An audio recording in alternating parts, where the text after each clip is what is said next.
Hi, my name is Bria and welcome back to my channel.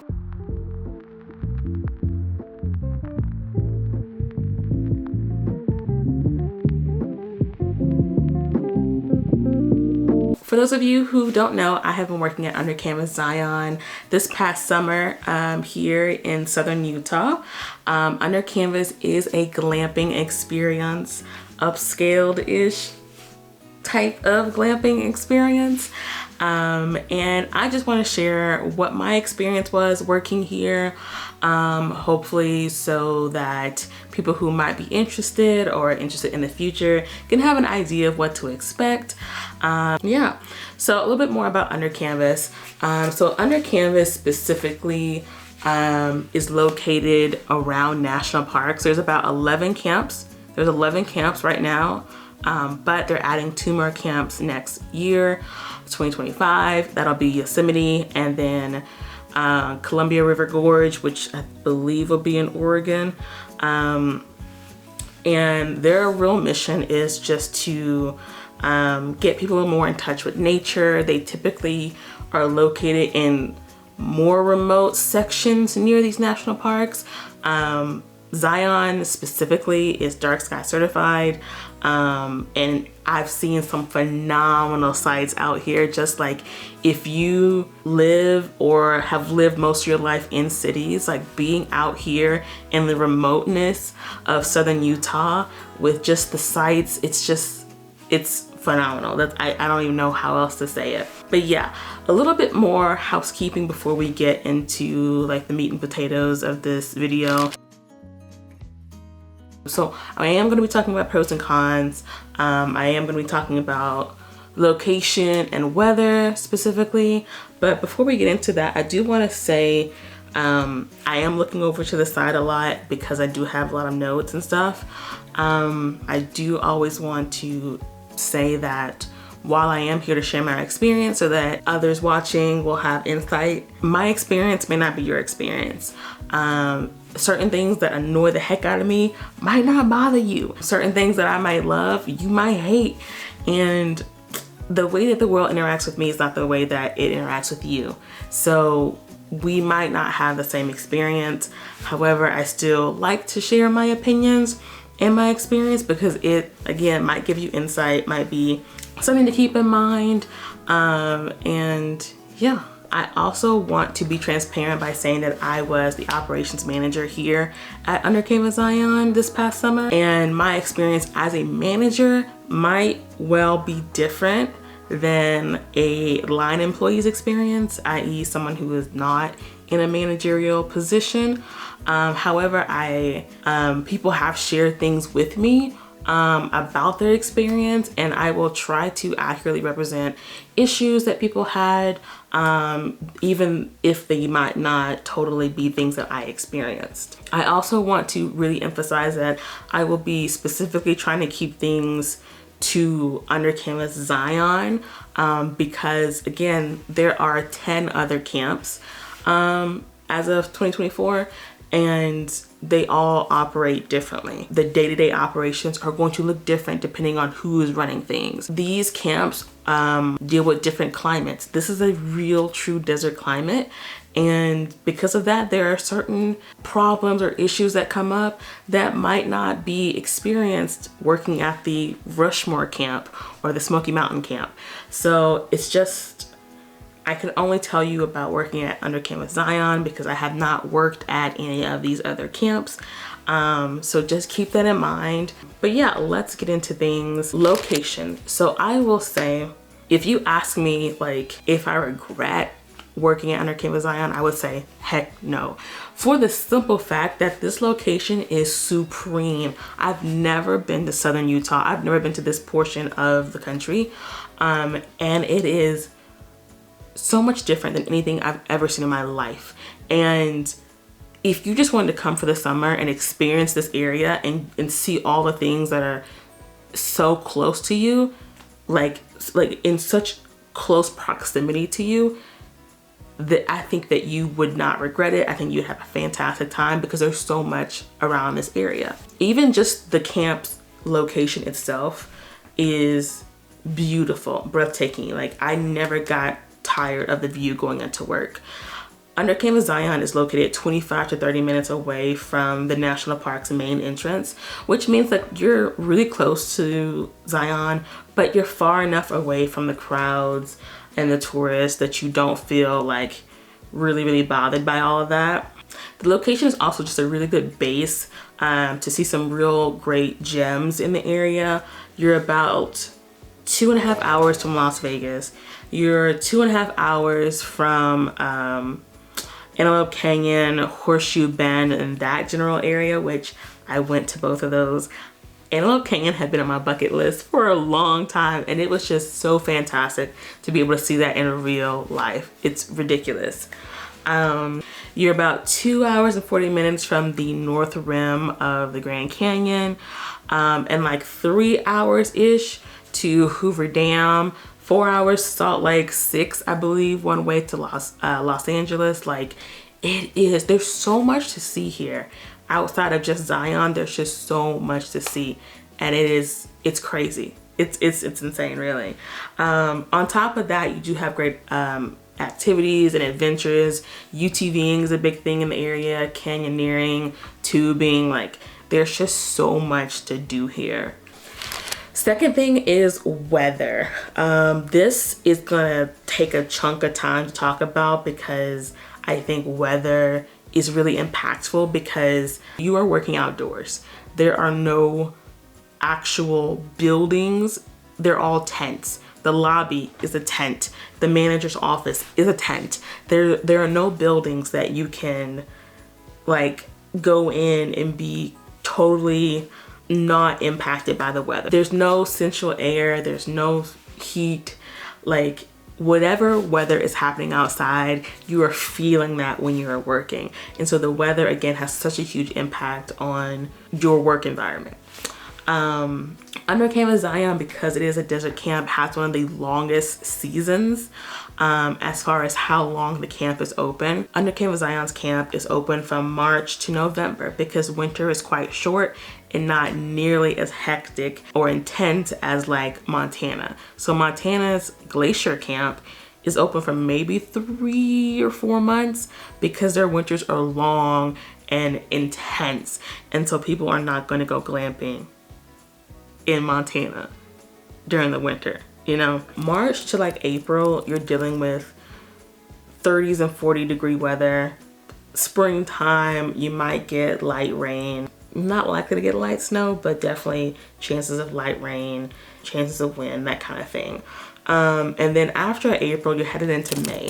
May, you start to get warmer weather, but the problem with that is that you'll hear people talking about this really early on in the season, and it's called the cedar gnats. So cedar gnats are like what you experience with just regular gnats, except for like I've never heard of gnats biting people. No-see-ums or biting gnats are here.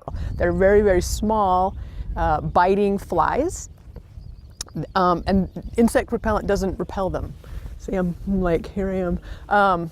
They bite. Do you want to go get a mosquito? I might want to. Woo! They even interrupt an effort to do an interview. This is the only thing that will keep you being able to spend any quality time outside. People get reactions to these cedar gnats, and it'll look kind of like mosquito bites, not nearly as like intense as a mosquito bite will look, but people do have reactions from cedar gnats. Some people do, some people don't. I didn't. I got maybe 1 or 2 reactions during the season, whereas people like my boss got like multiple little like bites and stuff like that. They're more annoying than anything, and unfortunately, unlike mosquitoes, there's not really like repellents. There's nothing really keeps them away. They're kind of just there. No one's happy, guests aren't happy, employees aren't happy. Like, they're everywhere. And it's funny, kind of, the only thing that gets them away is the heat. So during May, the temperature is pretty nice, it's pretty mild, but as it gets later into the month, into June, the temperatures shoot up. And once the temperature gets to 100 degrees consistently, I don't know if they die off or move to a higher elevation, I don't know, but they just disappear, right? So then once they disappear, you're looking at like two months, 2.5 months of just like 100+ degree weather. We're talking about 108, 110, and it's tough. It's tough. I mean, there'll be like no cloud coverage. These will be the sunniest days you've ever seen in your life. No clouds, no shade. It's a dry heat, so people will say, oh, it's a dry heat, at least it's not humid. But it's so dry and it's so hot that the perspiration will just evaporate immediately. Like, I've never experienced it before in my life.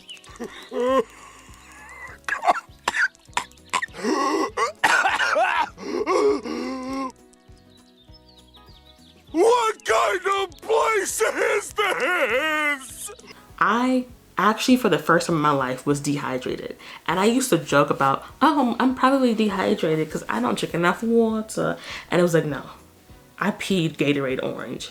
I was dizzy and I puked. I puked my first week here. I was so dehydrated that I threw up in front of my boss. Oh, what?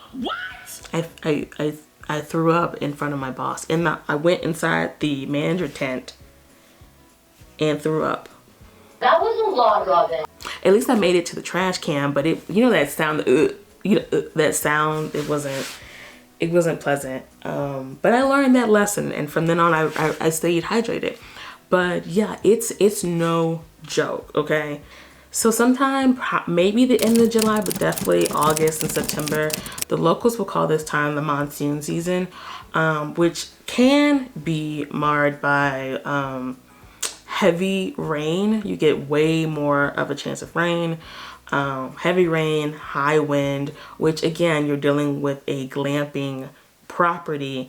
Those can have a really big impact on your experience at work, your guest experience, because the water will sometimes get inside the tents and stuff.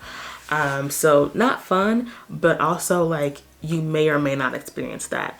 This year, 2024, we got like very little rain. It was kind of astonishing because everyone was hyping up, oh, it's about to be monsoon season, like, da da da da, and we barely got any rain.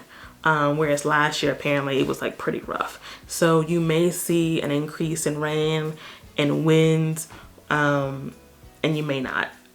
Well, and after this time, the weather will start to drop. So September, you may start to see the weather drop, 50s, 60s, and then, October, November, you're looking at things going back into the 40s and 30s. This might happen. This season was weird. It stayed hot a lot longer, well into September, and then October is when we really started to see the temperatures drop. So just so you know, it might be hot from like May to September. I'm just trying to give you a heads up, okay? And again, just to emphasize, like, you are going to be working outside. And this is why I'm talking about the weather so much here, is because it plays a part. There are different positions on property, and some are more impacted by the weather than others. I would say, like, if you're maintenance, if you're housekeeping, if you are working as a camp con, which is their version of the front desk, even a GEC, the guest experience coordinators, you are going to be very much impacted by the weather. The front desk and GECs are running things to guests. They are doing luggage runs because some of the tents the guests can't drive to. So you have to get the guests and their luggage into the golf carts that we have, and you have to cart them to their tents. So if it's full out raining, you're having to cart people to their tents with their luggage and help them with their luggage. If someone needs towels in the middle of the night, you have to go get in the golf cart and run them towels in the middle of the night. So you are impacted by whatever weather is happening. Some departments aren't as impacted, like the restaurant. So if you're working in food and beverage, you kind of get to the restaurant and you stay inside the lobby tent in the restaurant. If you're doing laundry, again, you go into laundry, you don't really have that much of a reason to leave. But again, we're all still impacted by the weather when we go to work. Future! This video was filmed back in November 2024. It is currently March of 2025, but I thought it was really important to just go ahead and confirm that every benefit that I talk about in the video is still being offered this season, okay? I did get confirmation of that, so you can rest assured that, you know, as of right now, this season at least, 2025 that we're in, all of these benefits are still accurate that I've talked about, okay? However, if there are any benefits that you are really excited about, if those benefits are really important to you, whatever they might be, please make sure you confirm when you're doing your interview, or at some point that they're still offering that.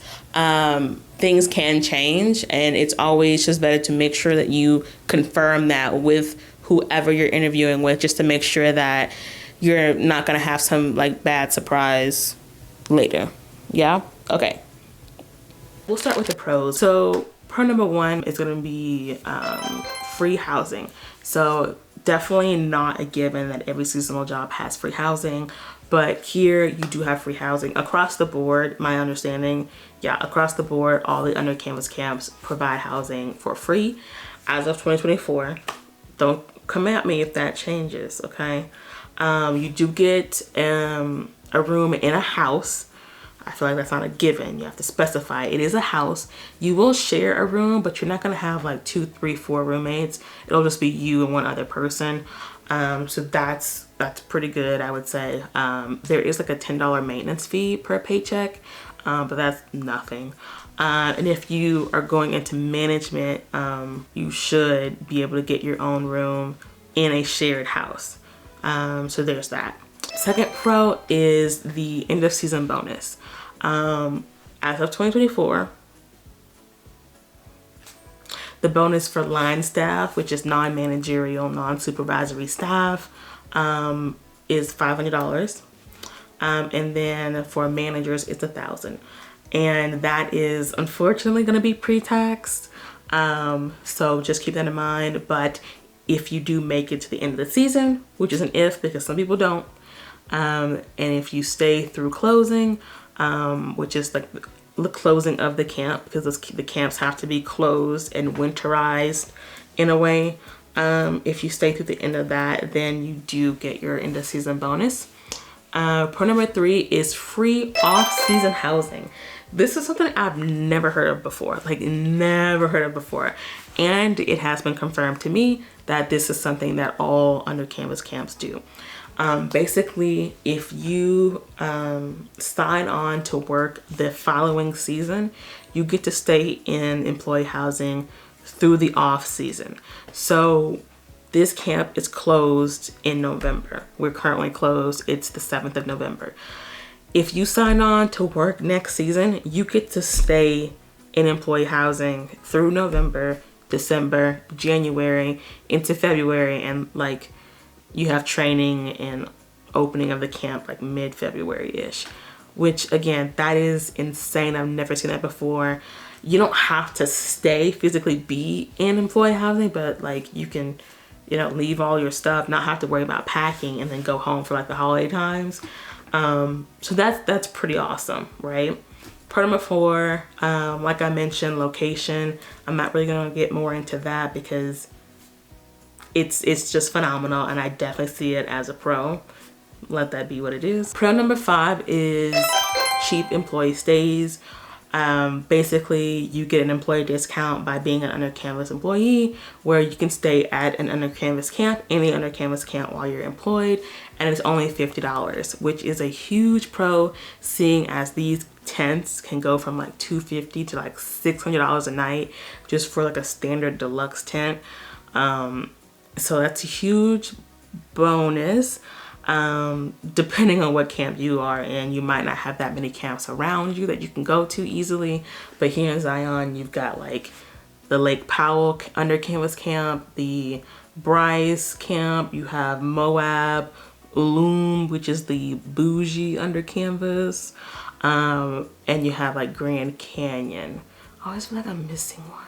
So yeah, you have a lot of camps around you if you're working at the Zion camp that you can go visit for $50. Ulum is $60 because it's the bougie one, but still, it's a pretty good deal.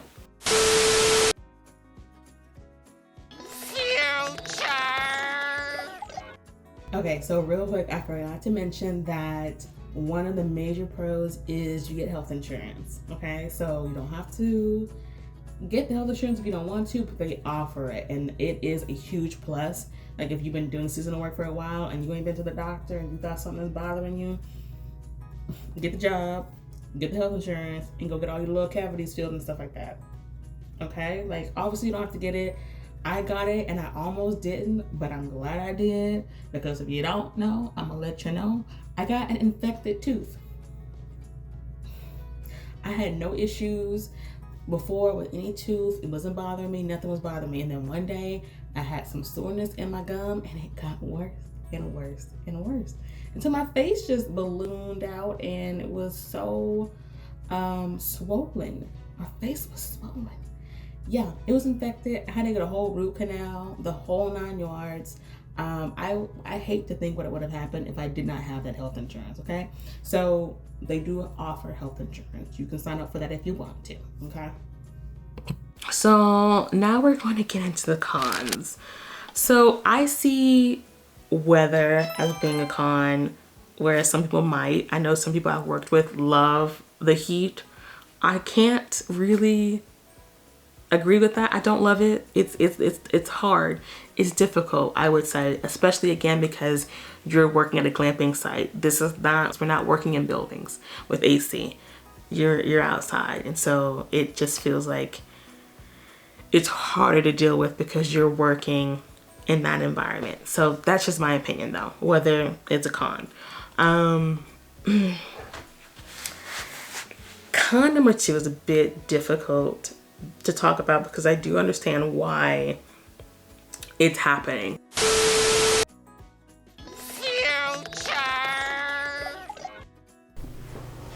Okay, so I did not want to refilm this con. I went back and forth about it, but ultimately I did not love the way I articulated my point.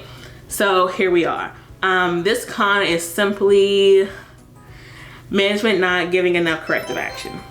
Now, to clarify, corrective action does mean like people being written up or fired, but it can also mean having performance improvement plans or just having difficult conversations. Like if you hear your employee talking, you know, poorly with another customer or talking about how they hate their job, you definitely have to have a conversation about that. And I've definitely had to do that. Like, you can't tell the guests that you don't like your job.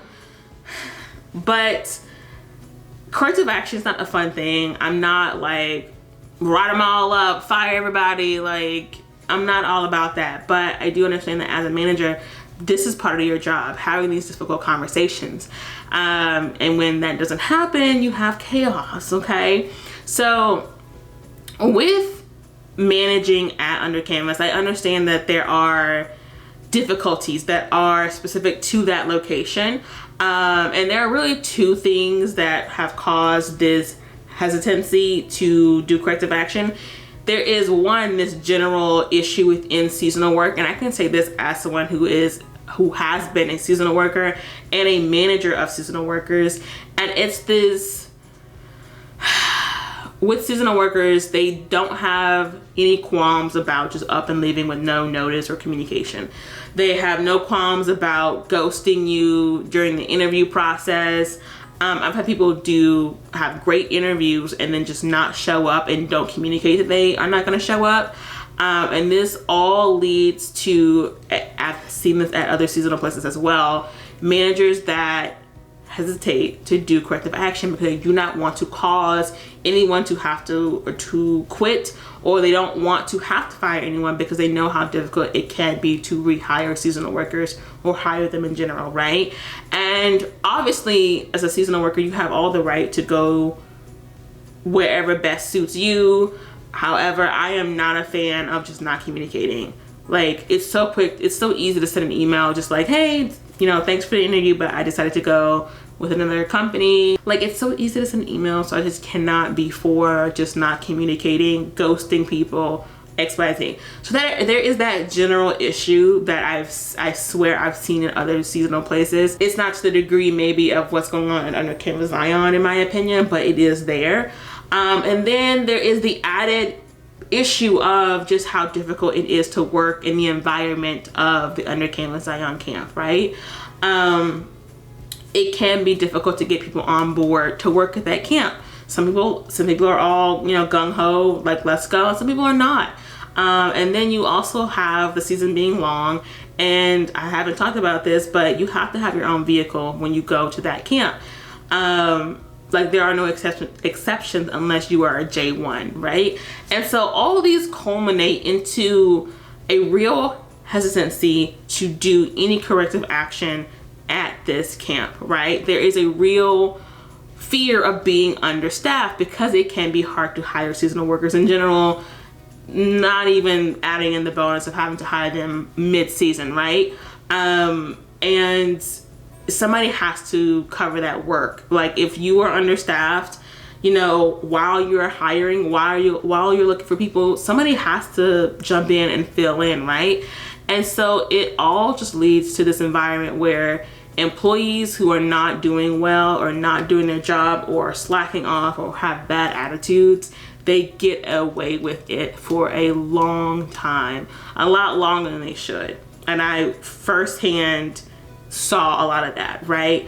And unfortunately, this has a negative impact on the people who are doing a good job. Like the employees that are doing awesome and doing great and are stepping up, they have to suffer because they have to work with other employees or other coworkers that are not pulling their weight. They're slacking off. They, you know, are, you know, copping attitudes with everybody. Like that's just not fun for them either. And so it's just not great in general. I definitely can understand why it's happening, as I've had definite conversations with the management team, but there needs to be some sort of answer to this because you just cannot have an environment where there is no fear of repercussions.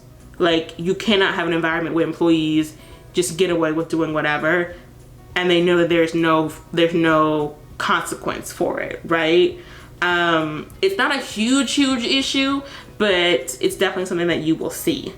And however, I do want to say this is a management issue, a management style issue, which might not end up being a thing if you have new management or you have growth. Like it's an issue that I saw in 2024 with the managers that were there then, who I believe are still there now, but there could be change in the future. So that's something to keep in mind, right? Okay, that was a lot, but there's that. Next con will be just lack of communication and organization, and this one really killed me because I have worked at places that are really organized, like communication's pretty good. Like I think there's often room for improvement in a lot of places with that, but here it really just was difficult for me because again, I've seen how things can run, and here it just felt like organized chaos. Got an order from the boss. Dump everything that isn't about fine dining. Everything? Everything. Come on. Quicker. Delete. I expect in a property you have a GM and an AGM, and I expect, what am I doing? I expect that the GM is communicating down AGM and then to the department heads, and the department heads will disseminate information as needed to, you know, their team. But what was happening is that information was going from the head to like people under me. Like the information was like diamond. It was going all over the place, and I'm like, why is someone under me coming to tell me about a new procedure from corporate? Why is somebody under me telling me about XYZ from the boss, or and trying to teach my team, trying to tell my team about things, and then the information is either vague, unclear, and not correct to begin with, and then you got further confusion. I was just tired of feeling like I didn't know what the heck was going on. Like things were being talked about around me and I didn't have any idea what was happening. Last con will be lack of tips. And this one I don't understand. Because again, this is an expensive experience. I have definitely sold a tent to someone, peak occupancy, peak season, $650 a night before taxes and fees. after taxes and fees and resort fees, you're talking about $700 easily a night for a tent. Okay, I see people walk in with all kinds of designer accessories and bags and stuff, so they can definitely afford, you know, to tip well, but they just don't tip often, and I just don't understand why. I genuinely don't. I know that from being in management and seeing like survey responses, I feel like people don't see the value in this product, and I can definitely understand why. I'm just gonna leave that at that. But housekeeping in particular get gypped. And I'm sorry if you're interviewing for a housekeeping position, at least at this camp. I can't speak to any other camp and their tipping and the tipping habits of their guests, because I've not worked at any of the other camps. But at this camp, as of right now, people were not tipping. And housekeeping, I felt especially bad about, again, because they're having to really track their cleaning supplies, all the stuff they have to put in the tents and take out of the tents. I mean, the inclines and declines and the paths that are so rocky, they have to do so much. And during the summer, again, those tents trap heat. I have gone into those tents to help clean during the summer, and it is stifling hot. It is rough. And so the fact that they don't get tipped very often just kind of breaks my heart. Like, just to tell you how tough it is to traverse some of these paths. There was one lady recently that broke her leg trying to get down the path to her tent. I'm pretty sure it was tent 26. And the path to tent 26 is like, it's like a bowl. You have to walk down, up, and then, you know, you get to your, you know, the stairs to your tent. And she broke her leg walking down that path. And she was so chill about it too. She didn't blame us. She just like, she didn't even tell us really. One of my front desk staff just saw her outside with her foot propped up with a cast on and just decided to, like, you know, start up a conversation with her. And she just told her, like, yeah, I was drinking a couple of drinks and I just like whoop and broke my leg. And I was like, oh my God, are you serious? She broke her leg. And I was like, dang, that sucks. But yeah, it's tough.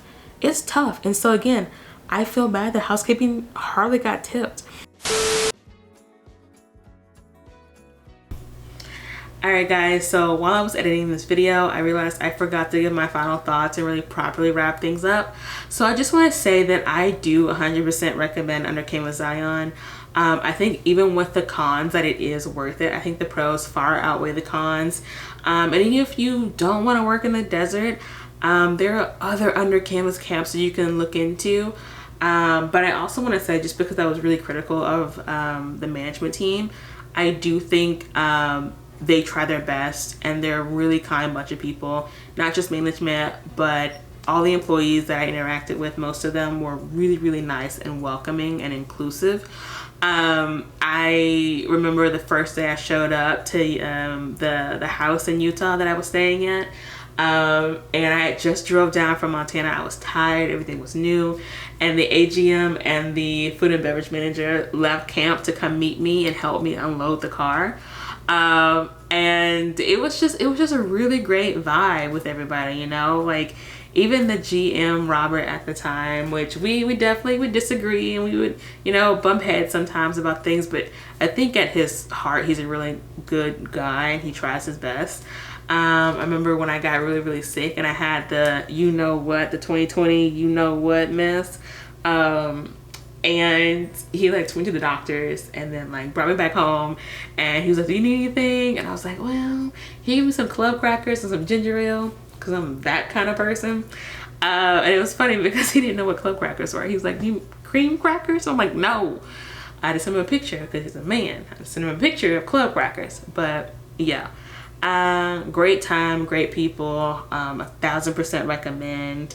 But yeah, just want to make sure I said that. And if you guys made it to the end of this video, you rock. I really appreciate it. Like the video if you liked it, subscribe if you feel like it, and I'll see you guys next time. Bye.